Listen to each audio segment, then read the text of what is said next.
আর আল্লাহর রসুল কি বলছেন দেখেন, একজন মারা গেছেন, নবী সাল্লাল্লাহু আলাইহি সাল্লামের সময় একজন মারা গেছেন। তো নবী করিম সাল্লাল্লাহু আলাইহি সাল্লাম বলছেন, এই ব্যক্তির কি কোনো ঋণ আছে? একজন সাহাবী বলেন, হ্যাঁ ইয়া রাসূলুল্লাহ, তো ঋণ আছে। নবীজি বললেন, তোমরা ওর জানাজা পড়ো, আমাকে ডেকো না।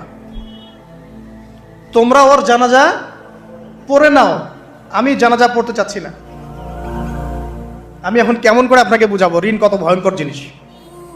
আপনি যে ব্যাংক থেকে ৩-৪ কোটি টাকার লোন নিয়ে রাখছেন, লাখ লাখ টাকা লোন নিয়ে বসে আছেন, দিব্যি সুখে বসে আছেন, এমন চিন্তায় যে আপনার মৌত হবে না।